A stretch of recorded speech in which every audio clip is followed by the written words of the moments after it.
एक तरफ 7 महीने की गर्भवती पत्नी आने वाले बच्चे के लिए दिन रात काम कर रही थी और दूसरी तरफ उसका पति अपनी ऑफिस की एक चालाक लड़की के साथ 5 स्टार होटलों में ऐश कर रहा था। हद तो तब हो गई जब पति ने इंसानियत का मुखौटा पहनकर अपनी प्रेमिका को अपने ही घर में रख लिया। लेकिन कहते हैं ना कि कर्मा का हिसाब बहुत पक्का होता है।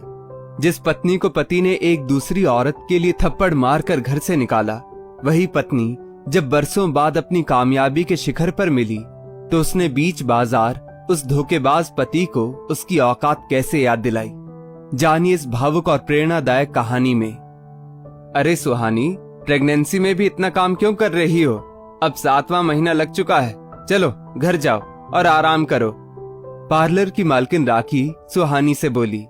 जब से सुहानी की प्रेगनेंसी की खबर उसके सैलून वालों को हुई थी, वहां की मालकिन और बाकी काम करने वाली लड़कियां सब मिलकर सुहानी का ध्यान रखते थे। सुहानी आज घर जल्दी आ गई थी। थोड़ी देर बाद उसका पति विवेक भी घर आ गया। सुहानी विवेक को देख दोनों के लिए चाय बनाकर ले आई और उसके पास बैठकर खुशी से बोली, बस विवेक, अब कुछ ही दिन बचे हैं मेरी डिलीवरी को, फिर घर में एक नन्हा मेहमान आ जाएगा। विवेक ने कोई खास प्रतिक्रिया नहीं दी और चुपचाप चाय पीने लगा।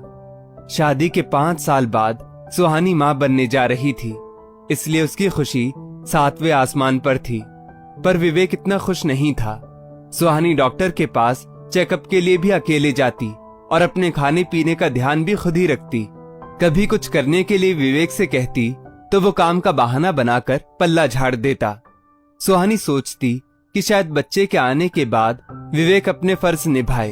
विवेक की कमाई से घर अच्छे से चल जाता था, मगर पार्लर की मालकिन राखी सुहानी के हाथों के हुनर की कायल थी। सुहानी की वजह से ही पार्लर में ग्राहकों की संख्या बढ़ी थी, इसलिए वो सुहानी को काम छोड़ने नहीं देती थी। वो सुहानी के इस नाजुक दौर को समझती थी और उसे आराम करने के लिए कहती थी। सुहानी को भी राखी का साथ भाता था, इसलिए वो भी काम छोड़ना नहीं चाहती थी। आजकल ऑफिस में विवेक अपने साथ काम करने आई नई लड़की विशाखा को काम सिखाने में बहुत व्यस्त था। विशाखा उन लड़कियों में से थी जो अपने काम के दम पर आगे बढ़ने के बजाय अपनी सुंदरता के दम पर आगे बढ़ने का हुनर रखती थी। कुछ ही दिनों में उसे समझ आ गया कि विवेक उस पर फिदा है। अब वो अपनी अदाओं का भरपूर इस्तेमाल करने लगी। विवेक और विशाखा ऑफिस के बाद अक्सर घूमने निकल पड़ते। विवेक उसे कभी 5 सितारा होटल में खाना खिलाता तो कभी महंगे गिफ्ट्स देता। उसका मकसद विशाखा को पूरी तरह पाना था और विशाखा भी खूब समझती थी कि विवेक उसके आगे पीछे भंवरे की तरह क्यों मंडराता है।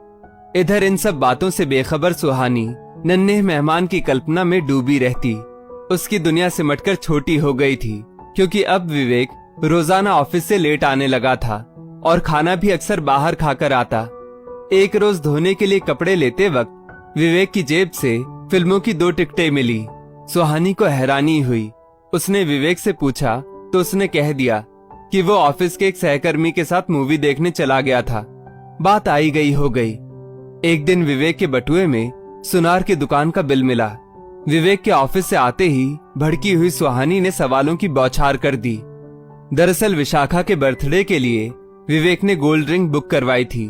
विवेक किसी शातिर अपराधी की तरह सफेद झूठ बोल गया। उसने अपने होने वाले बच्चे का वास्ता देकर सुहानी को यकीन दिलाया कि वो गोल्ड रिंग उसके दोस्त ने अपनी बीवी को सरप्राइज देने के लिए बुक की है और पर्ची उसे थमा दी ताकि उसकी पत्नी को पता न चले। अब विवेक सतर्क रहने लगा और जेब में कोई सबूत नहीं छोड़ता था। सुहानी के डिलीवरी के दिन नजदीक आ गए थे। विवेक ने उसे मायके भेजने का सारा इंतजाम कर दिया। सुहानी के मायके जाने के कुछ ही दिन बाद उसने एक प्यारी सी बेटी को जन्म दिया। विवेक 4 दिन सुहानी और बेटी के पास रुककर ऑफिस का बहाना बनाकर वापस लौट आया। सुहानी की गैर हाजिरी में विवेक अब आजाद पंछी था। ऑफिस में लोग दोनों के बारे में बातें करने लगे थे, मगर दोनों को अब किसी की परवाह नहीं थी। इधर सुहानी को मायके में 3 महीने बीत चुके थे और वो वापस आना चाहती थी। जवाब में विवेक ने उसे कुछ दिन और मायके में आराम करने की सलाह दी। सुहानी बेमन से कुछ दिन और रुक गई, मगर विवेक के ना आने पर वो एक रोज बच्चे को लेकर खुद ही घर आ गई। बहुत देर तक डोरबेल बजाने पर भी जब दरवाजा नहीं खुला तो वो सोचने लगी कि आज तो रविवार है, विवेक घर में ही है क्योंकि दरवाजे पर ताला भी नहीं है। उतने में एक लड़की ने आकर दरवाजा खोला। सुहानी को देखकर वो बिजली की तरह वापस अंदर चली गई। सुहानी हैरानी से अंदर आई तो विवेक ने सुहानी की गोदी से अपनी बेटी को लिया और उससे प्यार करते हुए बोला, अरे सुहानी, बताकर तो आती, मैं तुम्हें लेने चला आता। सुहानी ने शंकित आवाज में पूछा, वो लड़की कौन थी और यहाँ हमारे घर में क्या कर रही है? विवेक अपने शातिर दिमाग के घोड़े दौड़ाते हुए बोला, ये मेरे साथ ही काम करती है और शहर में नहीं आई है। कोई ढंग की जगह ना मिलने के कारण मैंने इंसानियत के नाते से यहाँ ठहरने के लिए कहा। सुहानी गुस्से में बोली, तो तुमने मुझसे पूछना भी जरूरी नहीं समझा कि हमारे साथ कोई और रह सकता है या नहीं? विवेक बोला, ये आज ही तो आई है और मैं तुम्हें फोन करने ही वाला था कि तुमने मुझे सरप्राइज दे दिया। सुहानी का शक अभी दूर नहीं हुआ था कि विशाखा मासूम चेहरा बनाते हुए बोली, माफ कीजिए भाभी, मेरी वजह से आपको तकलीफ हो रही है। इसमें विवेक जी की कोई गलती नहीं, इन्होंने तो बस इंसानियत दिखाई। सुहानी बोली, इस शहर में बहुत से वर्किंग वुमेन हॉस्टल हैं, क्या तुमने पता नहीं किया? विशाखा बोली, जी हैं तो सही, मगर वहां किसी जान पहचान वाले की जिम्मेदारी चाहिए होती है। विवेक और विशाखा ने मिलकर सुहानी को पूरी तरह शीशे में उतार लिया था। सुहानी इन दोनों की तरह चालाक नहीं थी। अकेली औरत बेचारी कहां जाएगी, सोचकर सुहानी ने विशाखा को गेस्ट रूम में रहने की इजाजत दे दी। विवेक की तो जैसे मुराद पूरी हो गई। पत्नी और प्रेमिका दोनों एक ही छत के नीचे होने के कारण अब उसे दोनों का साथ मिलने लगा। वो अपने आप को दुनिया का सबसे भाग्यशाली आदमी समझने लगा। सुहानी के आ जाने से विवेक और विशाखा की रास लीला में थोड़ी कमी तो आई, मगर दोनों सुहानी के सामने यही दिखाते कि उनका रिश्ता बस ऑफिस तक ही सीमित है। थोड़े ही समय बाद विशाखा को समझ आ गया कि पत्नी और प्रेमिका में बहुत फर्क होता है। सुहानी घर की मालकिन थी, भले ही विवेक के दिल की रानी विशाखा थी, मगर उसके घर की तो नहीं। विशाखा विवेक पर जोर देने लगी कि वो सुहानी को तलाक देकर उससे शादी कर ले। शातिर दिमाग विवेक को तो दोनों का सुख मिल रहा था, घरवाली का भी और बाहर वाली का भी। वो तलाक के पचड़े में नहीं पड़ना चाहता था, मगर विशाखा ने शर्त रख दी कि उसे दोनों में से एक को चुनना पड़ेगा। विवेक ने उससे कुछ दिन की मोहलत मांगी। एक रोज सुहानी की आंख खुली तो देखा विवेक बिस्तर पर नहीं था। उसे जब गेस्ट रूम से आवाज आती सुनाई दी तो उसने झांक कर देखा। विशाखा और विवेक साथ में लेटे हुए मूवी देख रहे थे। ये देखकर उसके पांव तले जमीन खिसक गई। उसकी आंखों से आंसू बहने लगे। इतना बड़ा धोखा। वो तुरंत अंदर गई और विशाखा से बोली, निकलो अभी के अभी मेरे घर से। विवेक बीच में आते हुए बोला, ये कहीं नहीं जाएगी। विवेक की शह पाकर विशाखा उसके साथ आकर खड़ी हो गई। सुहानी उसका हाथ पकड़कर उसे खींचते हुए बोली, एक तो चोरी, ऊपर से सीना जोरी। तभी तपाक से एक चांटा सुहानी के गाल पर मारते हुए विवेक बोला, इस घर से तुम जाओगी, ये नहीं। आज सुहानी को विवेक में एक अजनबी आदमी दिखाई दे रहा था, उसका पति नहीं। सुहानी जख्मी शेरनी से गुर्राकर बोली, मैं सब समझती हूँ, तुम इसे यहाँ क्यों रखना चाहते हो? विवेक बोला, मैं विशाखा से शादी करना चाहता हूँ और ये मेरा अंतिम फैसला है। सुहानी बोली, तुम होश में नहीं हो विवेक, सब इसी का किया धरा है, ये हम दोनों के बीच आ गई है। विवेक निर्लज्जता से बोला, हम दोनों के बीच तुम आ रही हो सुहानी? सुहानी ये सुनकर अवाक रह गई। वो अपने ही घर में अपराधी सी खड़ी थी। विवेक और विशाखा एक पलड़े में थे और उनका पलड़ा भारी था। सुहानी अपने बच्चे को लेकर अपने मायके आ गई। उसकी बसी बसाई गृहस्थी उजड़ चुकी थी। विवेक ने तलाक का नोटिस भिजवाया। सुहानी के मायके वालों को विवेक पर बहुत गुस्सा आ रहा था। किसी दूसरी औरत के लिए विवेक ने सुहानी को थप्पड़ मारा था। यही सोचकर सुहानी के दिल में विवेक के लिए सारी भावनाएं मर चुकी थी। उसने तलाकनामे पर चुपचाप मुहर लगा दी। अपने घरवालों पर मोहताज होने से बेहतर उसने फिर से नौकरी करने की सोची।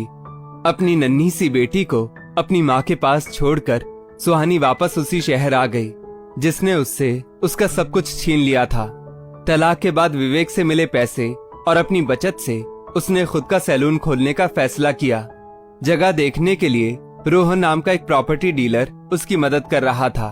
बहुत सी जगहें देखने के बाद जब सुहानी असमंजस में थी तो रोहन ने उसे एक प्राइम रिहायशी जगह बताई जहां उसका काम जोरों से चलेगा।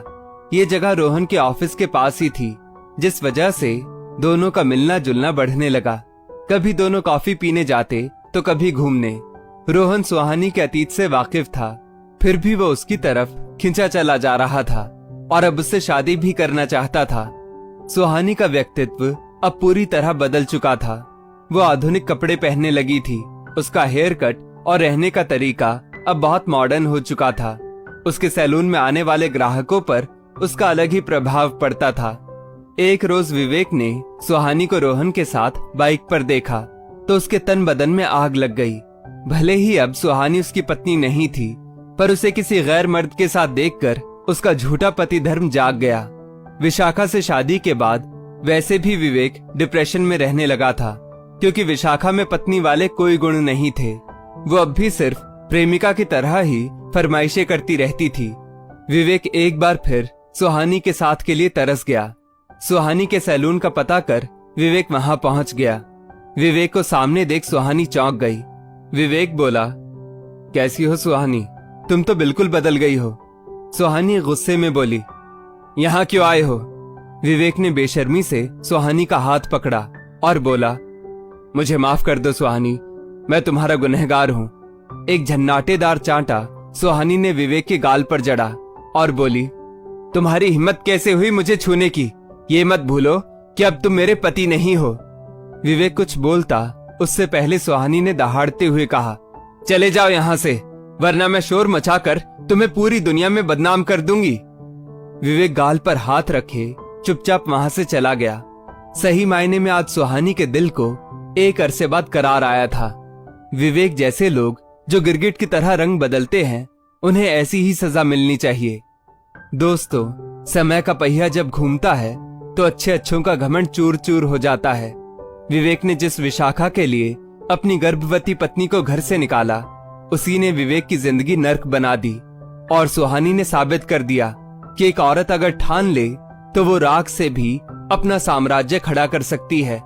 आपकी क्या राय है? क्या सुहानी ने विवेक को थप्पड़ मारकर और उसे दुत्कार कर सही किया? क्या धोखेबाज इंसान को कभी दूसरा मौका मिलना चाहिए? अपनी राय कमेंट में जरूर बताएं और ऐसी ही सच्ची और प्रेरणादायक कहानियों के लिए हमारे पेज को फॉलो करना ना भूलें।